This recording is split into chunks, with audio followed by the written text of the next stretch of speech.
Before we begin tonight's story, I'd like to know, where in the world are you listening from right now? Drop your location in the comments below. It's always fascinating to see how these stories travel across continents and time zones. If you're new here, welcome. We specialize in true crime stories told in a calming voice, accompanied by gentle rain, sounds to help you drift off to sleep. If you enjoy tonight's mystery, please consider subscribing to the channel and hitting that notification bell. And if you're feeling generous, a like on this video helps us tremendously. It tells the algorithm to share our content with others who might enjoy it. Feel free to share this with anyone who loves true crime or needs help falling asleep. What time is it where you are? Leave a comment and let me know. There's something comforting about knowing we're all here together, united by our fascination with the unexplained. Now settle in. Get comfortable. Tonight, we're traveling to the vast landscapes of Alberta, Canada. This is the story of a woman who vanished on an ordinary summer day in 2018. A 29-year-old schoolteacher who left for a morning hike and was never seen again. Despite extensive searches, despite hundreds of volunteers combing the wilderness, despite police investigations that spanned years, Leah Anderson simply ceased to exist. And the question that has haunted her family, her community, and investigators remains. What happened to Leah Anderson? The sun rose over Canmore, Alberta on July 14, 2018, painting the Rocky Mountains in shades of gold and amber. It was going to be a beautiful day, the kind of perfect summer morning that draws people to the trails, that makes you grateful to be alive in such spectacular country. Leah Anderson woke early in her small apartment on Railway Avenue, just as she did most Saturday mornings during the summer. At 29, she had established comfortable routines in the 2 years since moving to Canmore from Edmonton. She taught 3rd grade at the local elementary school, spent her weekends hiking, and had built a close circle of friends who shared her love of the mountains. Her roommate, Jessica Chun, would later tell police that Leah seemed completely normal that morning, happy even. She'd made coffee, packed her usual hiking supplies, water bottles, energy bars, a first aid kit, bear spray. She was wearing her favorite green hiking jacket, black leggings, and well-worn trail runners. Her long brown hair was pulled back in a ponytail. "Where are you headed?" Jessica had asked, still groggy, nursing her own coffee at the kitchen table. "Howling Peak," Leah replied, slinging her small backpack over her shoulders. "I want to catch the sunrise view from the top." Jessica checked the clock on the microwave. It was 6:15 a.m. "You're leaving now? You'll miss the sunrise." "It's already up." Leah laughed. "I'll catch the full morning light then. You know what I mean. That perfect golden hour glow." "Going alone?" Jessica asked. This was a question she'd asked before. The mountains could be dangerous and solo hiking carried risks. "Yeah, Amy was supposed to come but she bailed last night. Said her knee was acting up. I'll be fine. It's a popular trail. There'll be other people." "Text me from the summit?" "Of course, and I'll be back by noon. We still on for that movie tonight?" "Absolutely," Jessica said. That was the last conversation anyone would have with Leah Anderson. She walked out of the apartment at approximately 6:20 a.m., climbed into her white Honda Civic, and drove toward the Howling Peak trailhead. Multiple witnesses would later confirm seeing her car in the parking lot that morning. The vehicle had been found there at 2 p.m., right where Leah had left it, keys still hidden under the front driver's side wheel well. A habit she'd developed because she didn't like carrying keys while hiking. But Leah herself was nowhere to be found. When Jessica hadn't heard from Leah by 2 p.m., she'd started to worry. She'd sent several texts. No response. She'd called. The calls went straight to voicemail. By 4 p.m., Jessica's worry had transformed into genuine fear. She called Amy Martinez, Leah's friend who was supposed to have gone on the hike. "Have you heard from Leah?" Jessica asked, trying to keep the panic from her voice. "No, why? She went hiking, right? She was supposed to text me from the summit. That was hours ago. She's not answering her phone." There was a pause on the other end. "Which trail?" "Aling. That's only about a 2-hour round trip," Amy said. and now her voice carried concern too. She should have been back ages ago. The two women made some quick calls to other friends, to local emergency contacts. No one had heard from Leah. At 5:30 p.m., Jessica made the call she'd been dreading. She contacted Kananaskis Public Safety, the organization responsible for mountain rescue operations in the area. The dispatcher took down the information calmly, professionally. A 29-year-old experienced hiker, overdue by several hours on Ha Ling Peak. The dispatcher assured Jessica that they would send a team to investigate immediately. What Jessica didn't know was that this call would trigger one of the most extensive search operations in Alberta's history, because Ha Ling Peak, while popular and well-traveled, sits in terrain that can be unforgiving. And experienced hikers can still get into trouble. A twisted ankle can become life-threatening if you're alone. If weather turns, if night falls before you can get back to safety. The initial search team reached the Ha Ling trailhead by 6:45 p.m. They found Leah's car exactly where it was supposed to be.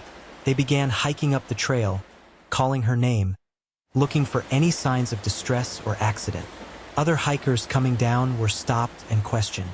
Had anyone seen a woman in a green jacket, hiking alone? Some had. A couple from Calgary said they'd passed a woman matching Leah's description around 7:30 a.m., about halfway up the trail. She'd been hiking at a good pace, had seemed fine, had even smiled and said good morning. A solo male hiker said he'd seen someone who might have been Leah near the summit around 8:15 a.m., though he couldn't be completely certain. There had been several people at the top that morning, and he hadn't paid close attention to individuals. But after that, the sightings stopped. No one remembered seeing Leah coming back down. No one recalled passing her on the descent. It was as if she'd reached the summit and then simply vanished into the mountain air. As darkness fell over the Rockies that evening, search teams with flashlights and headlamps continued combing Ha Ling Peak. They reached the summit, searched the surrounding areas, looked for any sign of where Leah might have gone. They found nothing. No torn clothing caught on branches. No dropped items. No signs of a struggle or a fall. No blood. No disturbed earth. No indication that anything had gone wrong. By midnight, the temperature had dropped to near freezing. If Leah was injured somewhere on the mountain, exposure was becoming a critical concern. The search coordinator made the difficult decision to pull teams back until morning. Searching in darkness on treacherous terrain was too dangerous for the rescuers themselves. They would resume at first light with expanded resources. Jessica Chun spent that night in Leah's apartment, unable to sleep, staring at her phone, willing it to ring with news. But the phone stayed silent. And somewhere out in the vast darkness of the Canadian Rockies, Leah Anderson's fate remained a terrifying unknown. What had happened after she reached the summit? Had she fallen, been injured, taken a wrong turn on the descent, or had something else occurred, something no one had yet considered? The answers lay somewhere in the mountains, but the mountains were keeping their secrets. Dawn broke on July 15, 2018, and with it came a massive mobilization of search resources.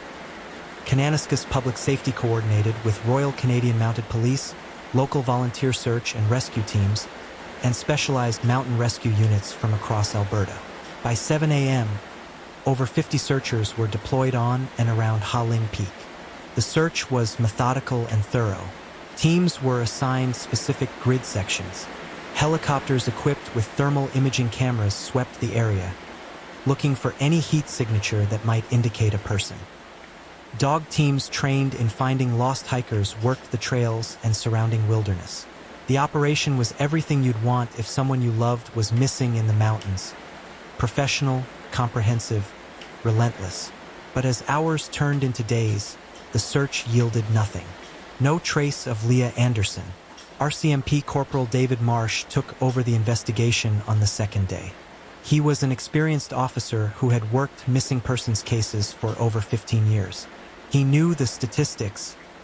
Most lost hikers were found within 48 hours, usually suffering from nothing worse than dehydration and embarrassment. But there were exceptions. Cases where people simply vanished, where the wilderness swallowed them whole. Marsh established a command post at the trailhead parking lot. He interviewed Jessica Chun extensively, trying to understand Leah's state of mind, any recent concerns or unusual behavior. Jessica was adamant. Leah had been completely normal, happy, planning for the future. She'd just signed a new contract with the school for the upcoming year. She'd been talking about a trip to Japan she wanted to take in the spring. There was no indication she was depressed or contemplating harming herself. Leah loved her life, Jessica said, tears streaming down her face. She loved these mountains. She wouldn't just disappear on purpose. Marsh also interviewed Amy Martinez, the friend who was supposed to have accompanied Leah. Amy was racked with guilt. If I'd gone with her, this wouldn't have happened, she kept saying. Whatever happened, it wouldn't have happened if she wasn't alone. Marsh tried to reassure her that she wasn't to blame, but he understood the guilt. In missing persons cases, the people left behind always tortured themselves with what-ifs. The search expanded beyond Ha Ling Peak itself. Nearby trails were examined. Could Leah have gotten disoriented and ended up on a different path? Mount Lawrence Grassy, the Goat Creek Trail, the Spray Lakes area, teams searched them all. Drones equipped with high-resolution cameras photographed vast swaths of terrain, and volunteers examined the images for hours, looking for any anomaly, any splash of color that might be Leah's green jacket. Local news media picked up the story. Television reporters broadcast from the search area. Newspapers ran articles with Leah's photograph. A pretty young woman with warm brown eyes and a bright smile, wearing that green hiking jacket in a photo taken just weeks before her disappearance. The story resonated with people across Canada. She could have been anyone's daughter, sister, friend. The mountain community rallied. Volunteers poured in from across Alberta. Some were experienced search and rescue professionals. Others were simply concerned citizens who wanted to help. At the height of the operation, over 200 people were involved in the search, covering an area of approximately 50 square kilometers. Leah's parents, Richard and Patricia Anderson, drove down from Edmonton on July 16th. Corporal Marsh met with them at the command post, a meeting he would later describe as one of the most difficult of his career. How do you tell parents that their daughter has vanished without a trace? That despite every resource being deployed, despite the best efforts of hundreds of people, you have no answers? Richard Anderson was a retired engineer, analytical and precise. He wanted details, exact search areas, methodologies, what evidence had been found or ruled out. Patricia Anderson, a nurse, asked different questions. Was Leah suffering? Was she scared? Was she calling for help somewhere that no one could hear? Marsh couldn't answer any of their questions satisfactorily. The truth was, he had no idea what had happened to Leah Anderson, and that uncertainty was torture for everyone involved. On July 18th, the fourth day of the search, a small breakthrough occurred. A hiker reported finding a water bottle on a scree slope approximately 300 meters from the Ha Ling Peak summit. The bottle was a distinctive purple color with stickers on it. Jessica identified it immediately. It was Leah's. She'd had that bottle for years, had covered it with stickers from national parks she'd visited. The discovery gave the search teams a specific location to focus on. The scree slope was on the north side of Ha Ling, not on the standard trail route. It was terrain that hikers sometimes traversed if they wanted to explore or were attempting to reach a different viewpoint. But it was also treacherous, loose rock, steep angles, easy to slip on. Teams scoured the area around where the water bottle was found. They looked for signs that Leah had fallen, that there had been a rock slide, that she'd been injured. They rappelled down cliff faces below the scree slope, searching crevices and overhangs where a body might have fallen. They found nothing, no other belongings, no signs of blood or disturbance, just the water bottle sitting on the rocks as if it had been placed there deliberately. How had the bottle ended up there? Had Leah set it down while exploring and then moved on? Had she dropped it while scrambling across the scree? Or had someone else moved it there after the fact? The discovery raised more questions than it answered. As the search entered its second week, the reality of the situation began to sink in. Despite the unprecedented effort, despite the technology and expertise and sheer determination of hundreds of people, Leah Anderson remained missing. The wilderness had taken her, and it was refusing to give her back. On July 25th, after 12 days of intensive searching, Kananaskis Public Safety made the difficult decision to scale back operations. Active searching would be reduced to intermittent follow-up investigations based on any new information. The reality was that they had searched everywhere they could reasonably search. If Leah was on Ha Ling Peak or in the immediate surrounding area, they would have found her. The announcement devastated Leah's family and friends. Scaling back felt like giving up, even though logically they understood that resources were finite, that searchers couldn't stay in the field indefinitely. But emotionally, it felt like abandonment, like they were leaving Leah out there alone. Jessica Chun spoke to reporters, her voice breaking. "Please don't forget about Leah. Please keep looking. She's out there somewhere. She needs to be found. She needs to come home." But where was she? That was the question that tormented everyone involved. If Leah had fallen or been injured on Ha Ling Peak, the searchers would have found evidence. If she'd become lost and disoriented, she would have been located by the aerial searches and thermal imaging. If she'd been attacked by wildlife, a bear or a cougar, there would have been signs of struggle, blood, torn clothing. Instead, there was nothing, just a water bottle on a scree slope and 1,000 unanswered questions. Corporal Marsh lay awake at night, running through possibilities. Had Leah staged her own disappearance? It seemed impossible. Her life was good. She had no debts or troubles that anyone knew of, and her belongings and identification were still in her apartment. Had she been abducted from the mountain? By whom? For what purpose? The timing would have been nearly impossible. She'd been seen near the summit in broad daylight on a popular trail. Abducting someone under those circumstances without witnesses would require remarkable audacity or luck.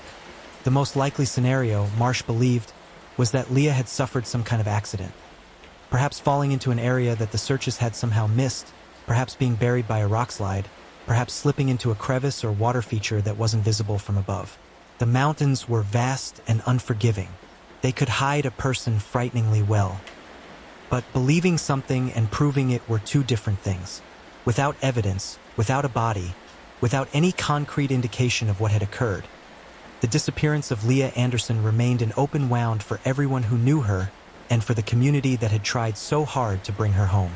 As the physical search wound down, Corporal Marsh shifted his focus to the investigative aspects of the case.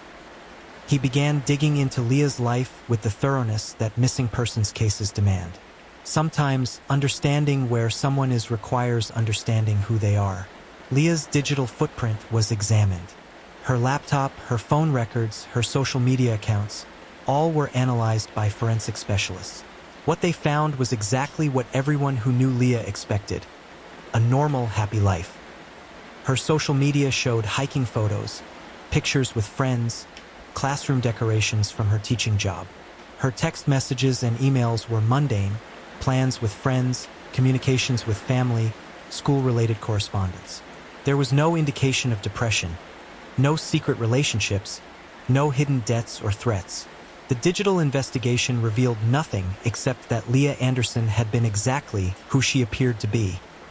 A well-adjusted young woman who loved teaching, loved the outdoors, and had no reason to vanish from her life. But then, in early August, something odd emerged. A woman named Sarah Mitchell contacted the RCMP tip line. She said she'd been hiking on the Spray Lakes Trail on July 14th, the same day Leah disappeared, though on a different trail system about 15 kilometers away. Around 10:30 a.m., she'd encountered a man who had made her uncomfortable. He was just standing off the trail, Sarah told the investigator who called her back. Not hiking, not taking photos, just standing there watching people go by. When I passed him, he didn't acknowledge me or move. He just stared. It gave me the creeps. The investigator asked Sarah to describe the man. Mid-40s, she said. Average height, maybe 5'10". Wearing dark clothing, which was unusual for summer hiking. He'd had a large backpack, bigger than typical for a day hike. And he'd been near a junction where the Spray Lakes Trail connected to several other paths. "Why are you calling now?" the investigator asked. "This was 3 weeks ago.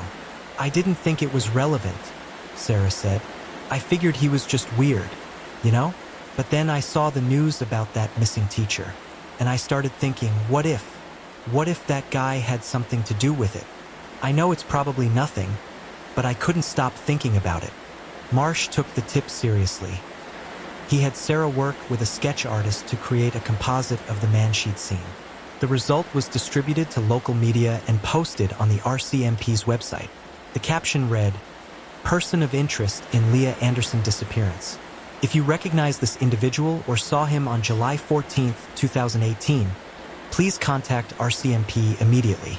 The response was immediate and overwhelming. Dozens of people called in, claiming to recognize the man. He was a local. No, he was a tourist. He worked at a gas station in Canmore. No, he was unemployed. He'd been spotted on various trails. He'd been seen in Calgary. He was definitely suspicious. He was probably harmless. Marsh's team investigated each credible lead. Most went nowhere, cases of mistaken identity or vague sightings that couldn't be verified. Before we dive into tonight's story, if you're enjoying this content and want to see more deep investigations like this one, please hit that subscribe button, give this video a like, and share it with someone who loves true crime. Your support helps bring attention to cases that deserve to be told. Now let's begin.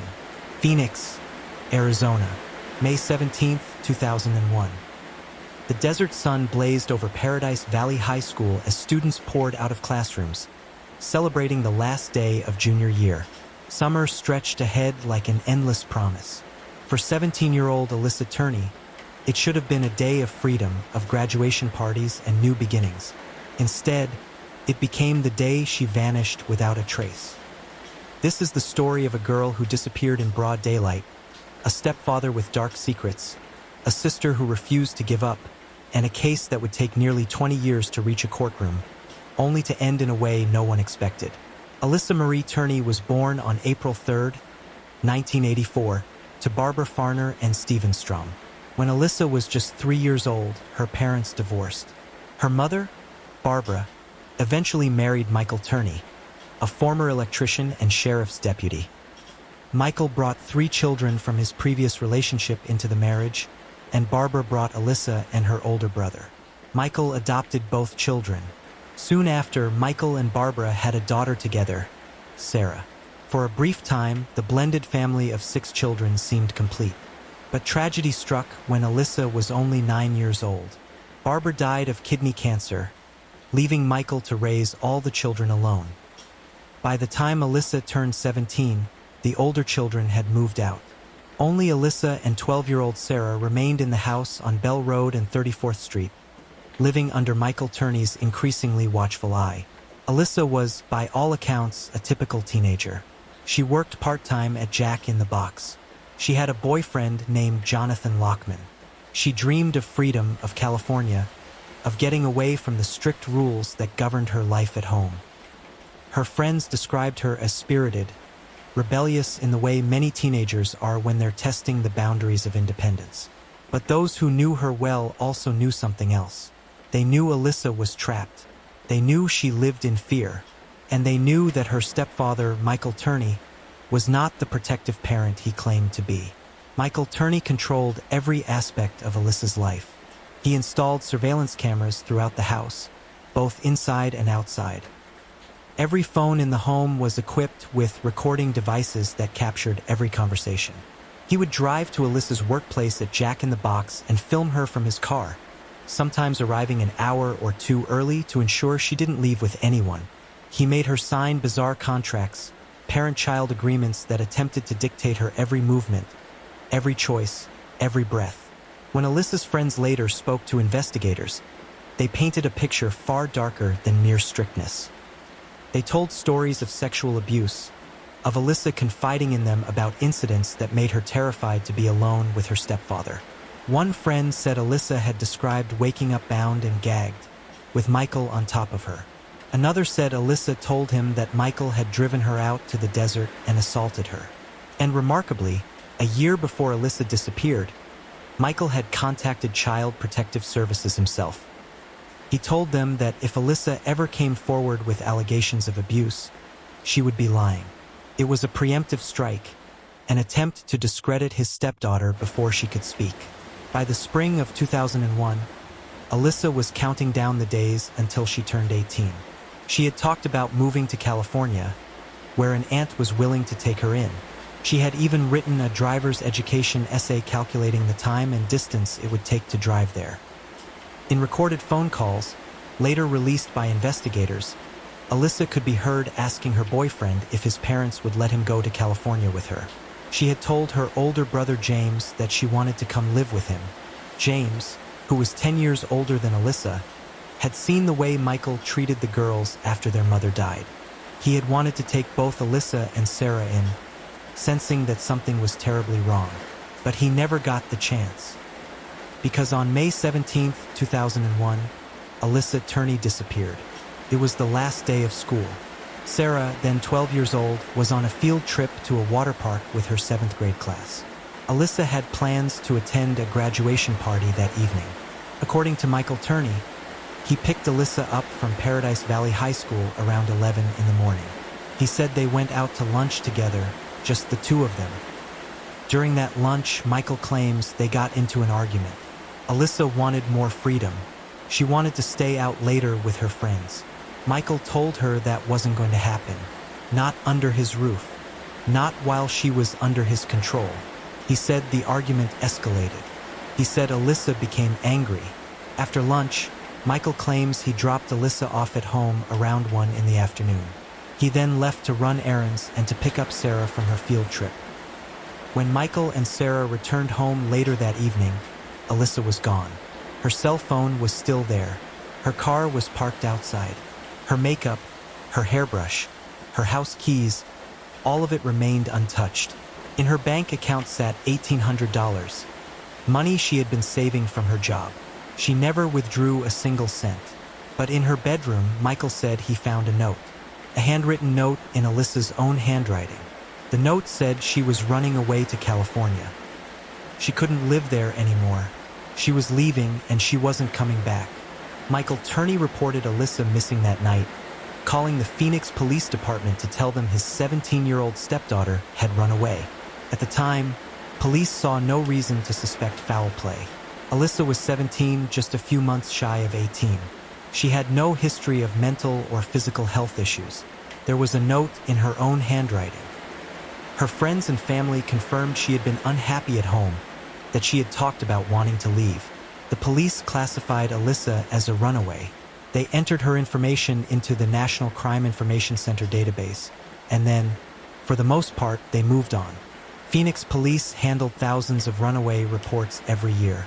Alyssa Turney was just another teenager who wanted to escape a strict household. Except she wasn't, because Alyssa never called anyone. She never contacted her friends. She never touched her money. She never showed up anywhere. She simply vanished, as if she had never existed at all. A week after Alyssa disappeared, Michael Turney told police he received a phone call. It was early in the morning, and the call came from a payphone in Riverside, California. Michael claimed the voice on the other end was Alyssa's. He said she was angry, that she cursed at him, told him to leave her alone, and then hung up. Police checked the location of the payphone. They found no evidence that Alyssa had been there. No witnesses, no security footage, nothing. The call, if it even happened, led nowhere. For the Turney family, life tried to move forward. Sarah, who had just finished 7th grade, believed her father's story. She thought Alyssa had run away. She thought her sister had chosen to leave them behind. It wasn't until years later, when Sarah was in her 20s, that she began to question everything she had been told. It wasn't until years later that she realized her father had been lying all along. The case went cold. For 5 years, nothing happened. Alyssa's name sat in a database, one missing teenager among thousands. Her case file gathered dust. Her friends and family moved on with their lives, though they never forgot her. And then, in 2006, something strange happened. A man named Thomas Albert Heimer, serving a life sentence in a Florida prison for murder, wrote a letter to a prison guard. In that letter, Heimer confessed to killing Alyssa Turney. He claimed he was a serial killer, that he had murdered multiple victims, and that Alyssa was one of them. When Phoenix police received the confession, they began to investigate. They interviewed Heimer, trying to determine if his story was legitimate. But as they dug deeper, inconsistencies emerged. Heimer's description of Alyssa didn't match reality. The details he provided were wrong. When pressed, Heimer admitted he might have been mistaken. He might have confused Alyssa with a different victim. The confession was a hoax, nothing more than the fantasy of a man seeking notoriety from behind bars. But Heimer's false confession had an unintended consequence. It forced Phoenix police to take a closer look at Alyssa's case. And when they did, they realized something they should have seen from the very beginning. Alyssa Turney had not run away. Alyssa Turney had been murdered. In 2008, the Phoenix Police Department Missing Persons Unit officially reopened Alyssa's case. Detectives Stuart Summershoe and William Anderson were assigned to lead the investigation. They began by interviewing everyone who had known Alyssa, her friends, her boyfriend, her teachers, her co-workers at Jack in the Box. And as they spoke to these people, a disturbing pattern emerged. Nearly everyone pointed to the same person, Michael Turney. Alyssa's friends told detectives about the abuse. They told them about the surveillance, the control, the fear that Alyssa had lived with every single day. Her boyfriend, Jonathan Lockman, confirmed that Alyssa had confided in him about her stepfather's behavior. He said she was terrified of Michael, that she had told him things that made him deeply uncomfortable. When detectives examined the evidence more closely, they found inconsistencies in Michael's story. The note Alyssa supposedly left behind, while written in her handwriting, seemed off. Runaway teenagers don't typically leave notes. They leave in secret, not wanting to be found. And if they do leave notes, they don't usually leave behind all their money, their belongings, their phone.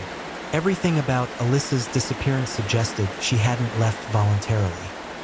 Everything suggested something terrible had happened to her in that house on the last day she was seen alive. In December 2008, 7 years after Alyssa disappeared, Phoenix police executed a search warrant at Michael Turney's home. What they found inside was beyond anything they could have imagined. The house was filled with evidence of Michael's obsession. There were dozens of videotapes, some dating back to the 1980s, showing surveillance footage from around the property. Michael had been recording his family for decades, but notably, there was no footage from May 17, 2001, the day Alyssa disappeared. The tapes from that day were missing, but the videos weren't the most shocking discovery. In the garage and throughout the property, police found an arsenal that suggested Michael Turney was preparing for war. 19 high-caliber assault rifles, 2 homemade silencers, a van filled with gasoline cans, and 26 pipe bombs, improvised explosive devices filled with gunpowder and roofing nails, designed to cause maximum carnage. Police also discovered a manifesto, 98 pages long. The document was titled Diary of a Madman Martyr. In it, Michael laid out a conspiracy theory. He believed that the International Brotherhood of Electrical Workers, a union he had once been affiliated with during his time as an electrician, was responsible for Alyssa's disappearance.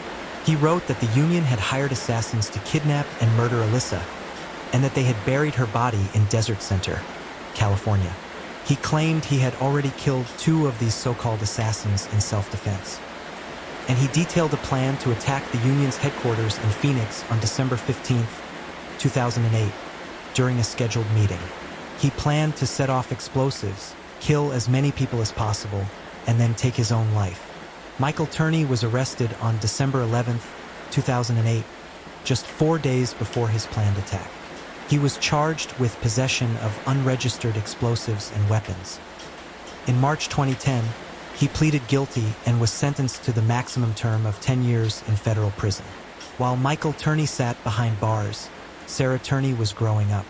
She had spent most of her life believing her father's story, believing that Alyssa had simply run away. But as she got older, doubts began to creep in. Michael's story kept changing. First, he said he had dropped Alyssa off at home after lunch. Then he said they had argued. Then he said he had received a phone call from her. The details never quite lined up. And the more Sarah learned about her sister's case, the more she realized that something was very, very wrong. In 2017, Michael Turney was released from federal prison. He had served his sentence for the weapons charges, but no charges had been filed in connection with Alyssa's disappearance. Legally, he was a free man. Sarah, now in her late 20s, couldn't accept that. She couldn't accept that her father was walking free while Alyssa's case remained unsolved. So Sarah decided to do something about it. In June 2019, Sarah Turney launched a podcast called Voices for Justice. In the podcast, she told Alyssa's story in meticulous detail, drawing on over 3,000 pages of publicly released police documents. She interviewed friends, family members, and anyone who had known Alyssa. She laid out the evidence against her father piece by piece, building a case in the court of public opinion that prosecutors had failed to build in a court of law. The podcast gained a following, but it wasn't enough. Sarah needed a bigger platform. She needed to reach more people. She needed to force the authorities to act. And then, in April 2020, during the early days of the global pandemic, Sarah discovered TikTok. At first, she joined the app as a distraction, something to pass the time while the world was locked down. But she quickly realized that TikTok could be something more, could be Alyssa's opportunity. Sarah began posting videos about her sister's case. She posted clips from Michael's surveillance videos, showing him filming Alyssa at work. She posted recordings of phone calls. She posted interviews and case documents. She used popular sounds and trends on the platform to make the content engaging, to make people stop scrolling and pay attention. And it worked.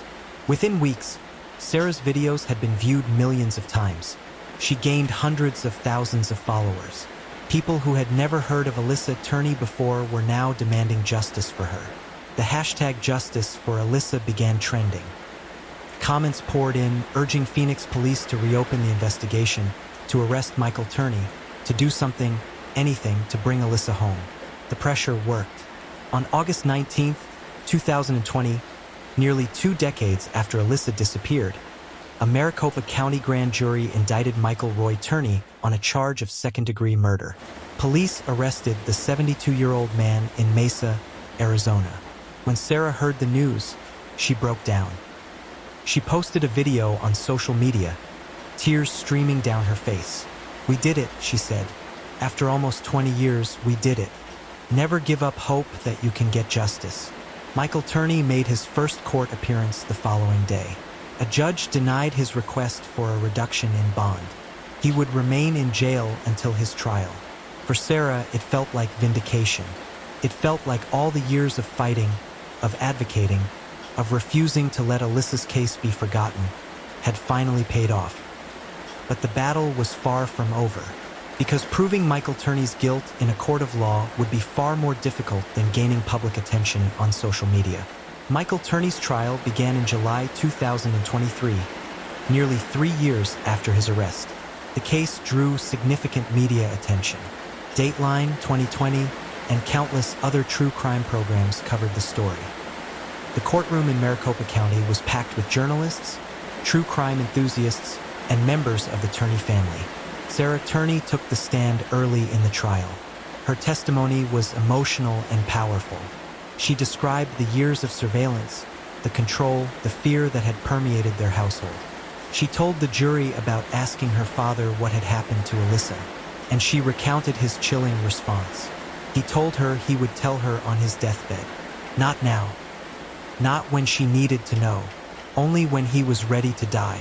The prosecution built their case around circumstantial evidence. They presented testimony from Alyssa's friends, who spoke about the abuse they believed she had suffered. They called Detectives Stuart Summershoe and William Anderson to the stand, who walked the jury through the investigation and the inconsistencies in Michael's story. They pointed out that Alyssa had left behind everything she owned. Her money, her phone, her car, her entire life. They argued that no teenager planning to run away would do that. They argued that Michael Turney was the last person to see Alyssa alive, and that his behavior both before and after her disappearance suggested he was guilty of her murder. But the defense had a powerful counterargument. There was no body. There was no crime scene. There was no physical evidence linking Michael Turney to Alyssa's death. In fact, there was no evidence that Alyssa was even dead. Yes, she had disappeared. Yes, the circumstances were suspicious. But without a body, without forensic evidence, without a confession, how could the state prove beyond a reasonable doubt that Michael Turney had committed murder? After the state rested its case on July 17, 2023, Michael Turney's defense attorneys, Jamie Jackson and Olivia Hicks, filed a motion for acquittal under Rule 20 of the Arizona Rules of Criminal Procedure. The rule states that a court must enter a judgment of acquittal if there is no substantial evidence to support a conviction. The defense argued that the prosecution had failed to meet that standard. They argued that the state had presented no physical evidence that Alyssa was dead, and no evidence that Michael Turney had caused her death.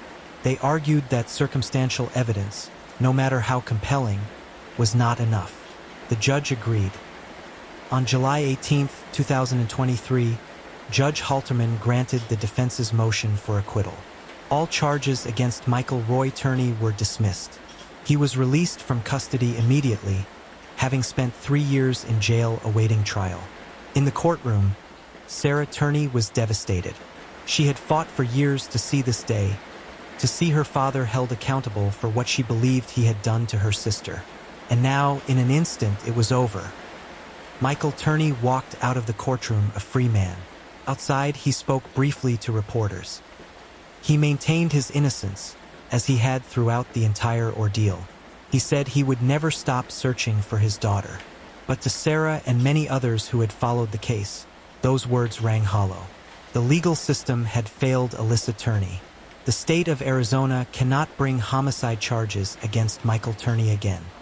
Before we begin tonight's story, if you enjoy these deep dives into unsolved mysteries, please take a moment to subscribe to the channel, hit the like button, share this video with fellow true crime enthusiasts, and turn on notifications so you never miss an episode. Your support helps us continue bringing you these carefully researched cases. Now let's dim the lights and begin. In the quiet suburbs of Melbourne, Australia, during the late 1980s and early 1990s, families locked their doors at night with an extra sense of urgency. They checked on their children before bed with a lingering look, a touch that lasted just a moment longer than usual, because somewhere in those tree-lined streets, behind those neat brick homes with their manicured lawns, a predator was hunting, and he was unlike any criminal Victoria police had ever encountered. They would come to call him Mr. Cruel. The name itself sends a chill through anyone familiar with the case. It wasn't a nickname given by the media for dramatic effect. It was what he called himself. And over the course of 4 known attacks, he would prove that the name was horrifyingly accurate. This is a story about fear, real fear, the kind that settles over an entire city like fog. But it's also a story about something more unsettling. It's about how someone can commit terrible crimes, leave behind evidence, be seen, be heard, and yet vanish completely. It's about how sometimes the monster doesn't get caught, and decades later, he might still be out there. Let's go back to where it began. August 22nd, 1987, Lower Plenty, a quiet suburb in northeastern Melbourne. The kind of place where nothing much happens, where people know their neighbors, where children ride their bikes until the streetlights come on. It was a Saturday night.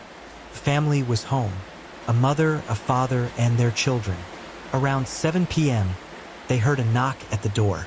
Before anyone could answer, the door burst open. A man stood there, wearing a balaclava and holding a knife and a gun. He didn't stumble.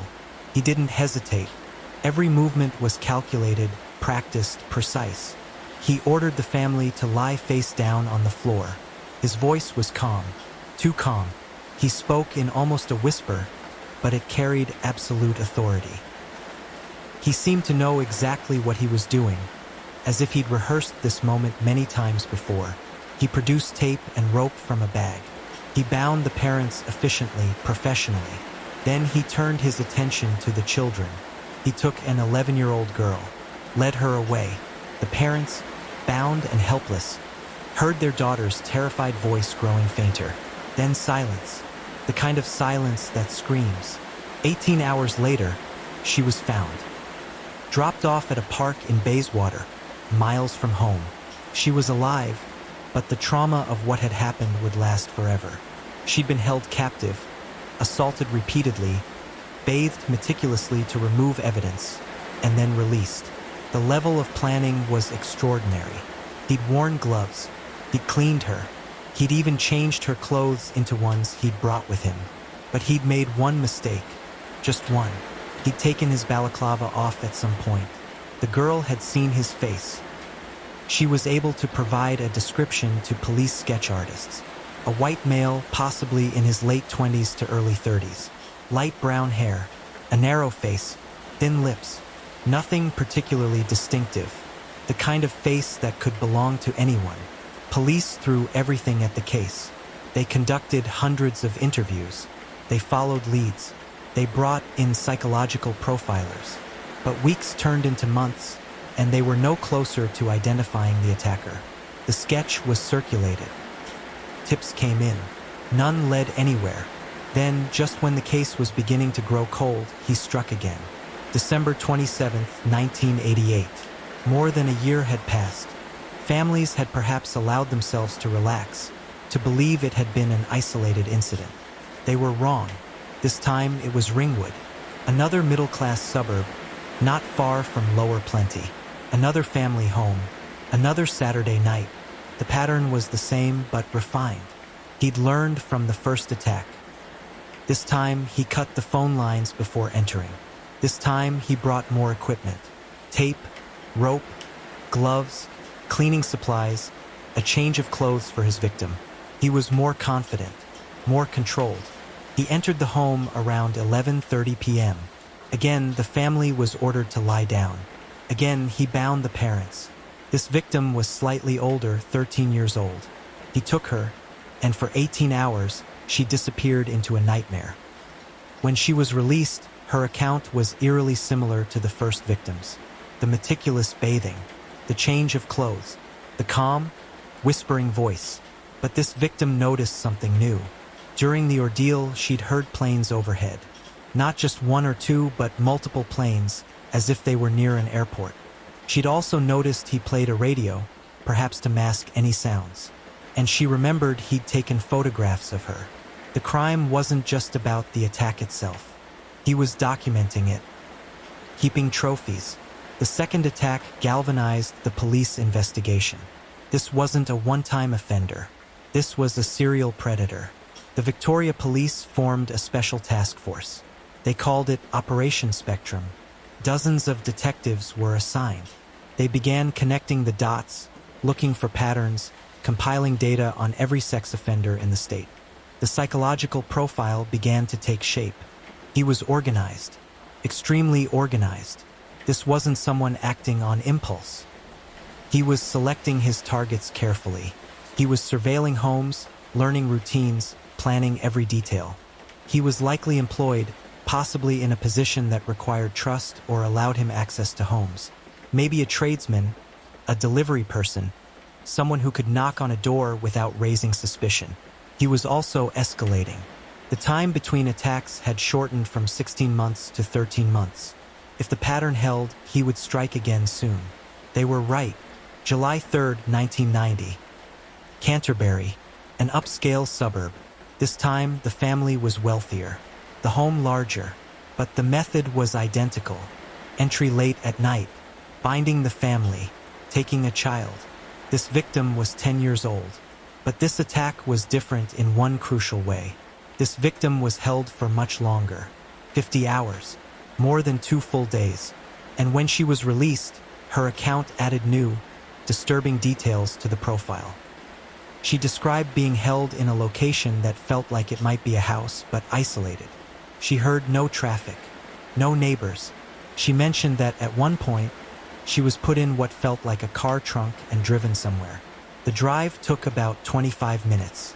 Then she was brought into a different location, where she was again assaulted and photographed. She also noticed something significant. At one point, he spoke on the phone. He didn't say much, just a few words, but it suggested he might live with someone, or at least had to maintain some appearance of normalcy. His planning was so meticulous that he could disappear for 50 hours without anyone in his life questioning his absence. When she was finally released, he dropped her off near a major road. still with instructions to count to 100 before removing her blindfold. He was always thinking about his escape, always calculating the time he needed to disappear.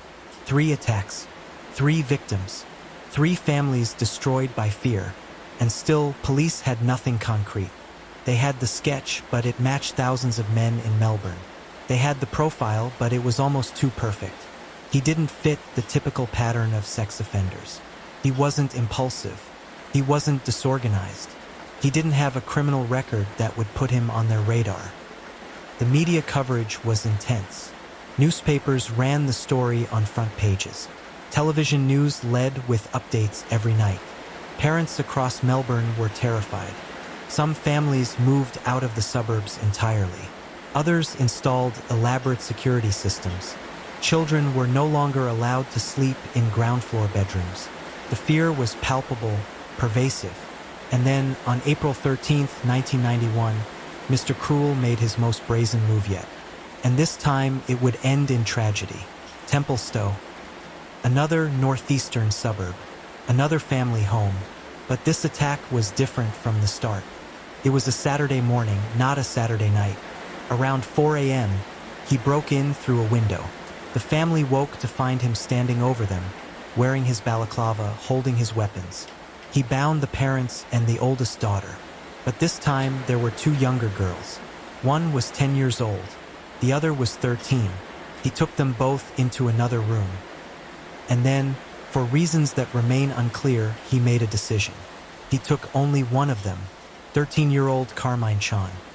He left the 10-year-old behind, still bound but unharmed.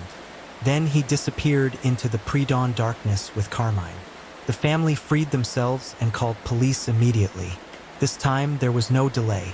Within minutes, police were at the scene. Within hours, a massive search was underway. Helicopters circled overhead. Search parties combed through bushland. Roadblocks were set up.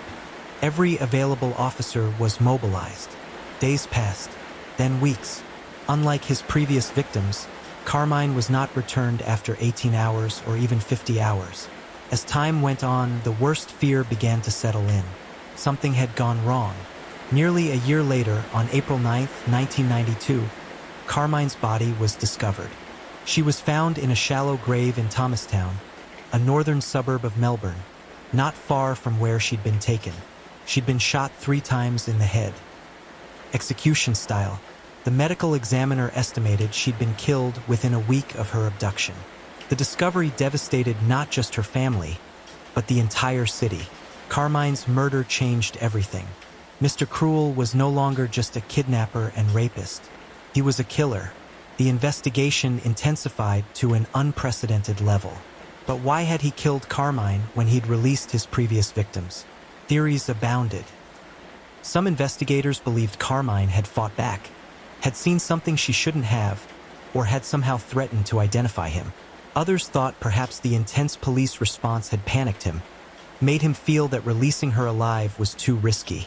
Still others wondered if this had always been his plan, if he'd been building toward murder all along. The location where Carmine's body was found was significant. It was near a landfill in an industrial area. Not a place you'd stumble upon by accident. He knew the area. He'd chosen it deliberately. This suggested he had some connection to the northern suburbs, perhaps worked there or had worked there in the past. Forensic teams scoured the burial site. They found fiber evidence, soil samples, anything that might provide a clue. They compared it to evidence from the previous attacks. Some fibers matched. It was definitely the same offender, but they still couldn't identify him. The investigation expanded in every direction. Police looked at tradesmen who'd done work in the neighborhoods where attacks occurred. They investigated security alarm technicians, thinking he might have inside knowledge of home security systems. They looked at postal workers, delivery drivers, real estate agents, anyone who might have legitimate reasons to be in these suburbs, observing homes and families. They received thousands of tips. One particularly interesting lead came from a man who reported that his neighbor matched the description and had been acting strangely around the times of the attacks. Police investigated thoroughly. The man had alibis for most, but not all, of the attacks. They searched his home. They found nothing. He was eventually cleared. Another lead involved a teacher at a local school. He'd been seen near one of the attack sites. He matched the age and description. But again, after investigation, he was cleared. This happened dozens of times. Someone would seem promising, then would be eliminated from suspicion. The psychological profile was refined further. He was almost certainly employed in a stable job. He presented as normal, trustworthy, unremarkable. He likely had been committing other crimes before these attacks, building his skills, his confidence. The level of sophistication suggested this wasn't his first rodeo. Perhaps there had been break-ins, burglaries, voyeurism, crimes that escalated gradually toward violence. He was obsessed with control. The binding, the whispering voice, the meticulous cleaning, the careful timing of releases. Everything was about maintaining absolute control over his victims and the situation. He was probably someone who felt powerless in his everyday life, someone who used these crimes to feel dominant, important. He was also patient. The gaps between attacks showed he could control his urges, wait for the right opportunity. This wasn't someone acting on sudden impulse. He was planning months in advance, selecting targets carefully, watching, waiting. But despite this detailed profile, despite the massive investigation, despite the public attention and the substantial reward offered for information, Mr. Cruel remained a ghost. Over the years, several suspects were seriously investigated.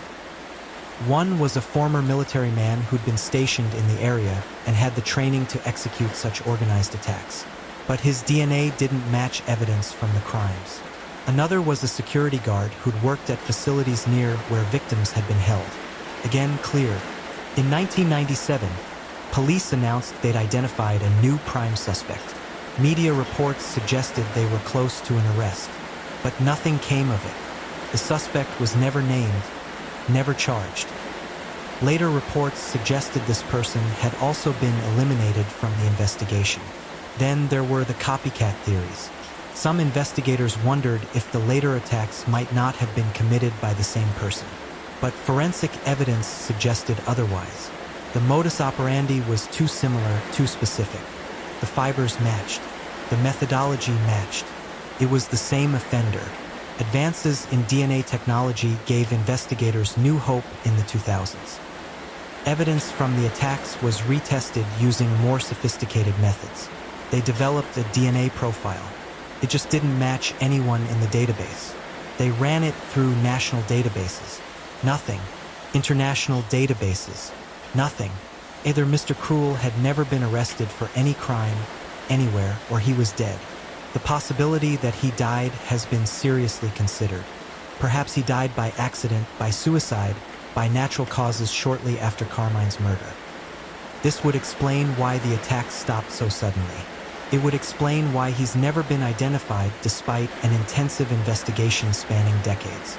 But there's another possibility that keeps investigators and victims' families awake at night.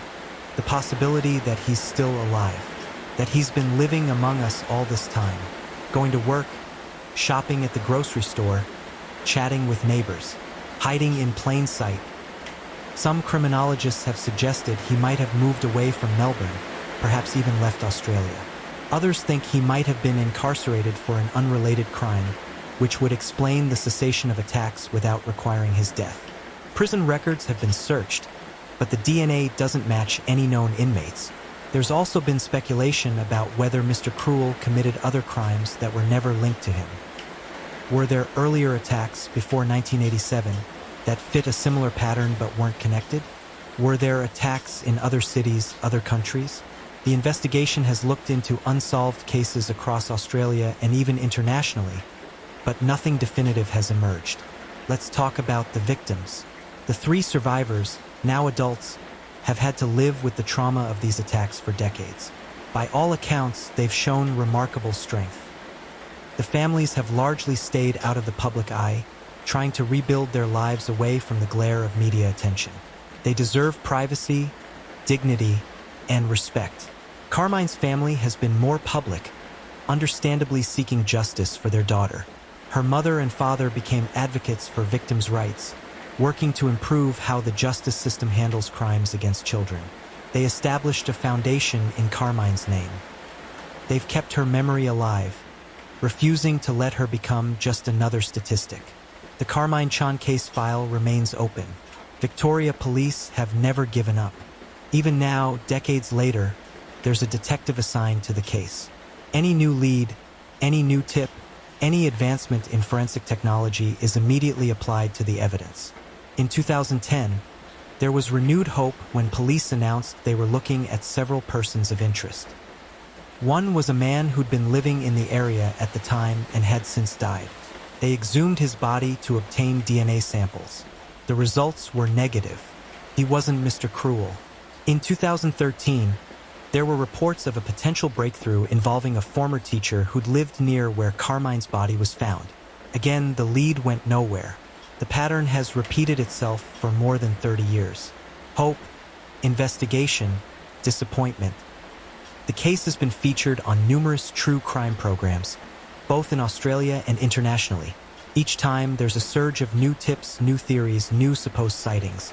Each time, investigators follow up diligently. Each time, nothing pans out. So where does that leave us? With questions. So many questions. Is Mr. Cruel still alive? If so, is he still in Melbourne? Did he ever commit other crimes?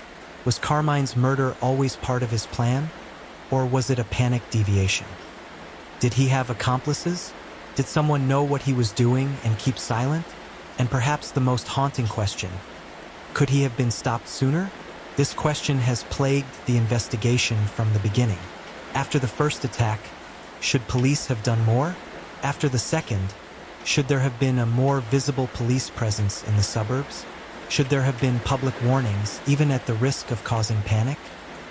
It's easy to second-guess with hindsight, but these are the questions that torment the investigators who work these cases. Some of them are retired now, but they still think about Mr. Cruel. They still wonder if they missed something, some small detail that could have cracked the case wide open. The truth is, Mr. Cruel was unlike anything they'd encountered before. He was organized, disciplined, patient. He thought like a criminal investigator, anticipating what police would look for and taking steps to counter it. He wore gloves. He bathed his victims to remove forensic evidence. He brought clothes to change them into. He chose locations carefully. He timed his attacks for maximum advantage. In many ways, he was the nightmare scenario. An intelligent, organized predator who understood forensic science and police procedure. The kind of criminal who appears in textbooks and training seminars as the most difficult to catch. Some experts who've studied the case believe he may have had law enforcement training or connections. The level of forensic awareness is unusual for the time period. In the late 1980s, DNA evidence was in its infancy. The general public wasn't widely aware of concepts like trace evidence or fiber transfer. But Mr. Cruel seemed to understand these things intimately. Others have suggested he might have had military experience. The calm under pressure, the planning, the operational security. These are all traits emphasized in military training.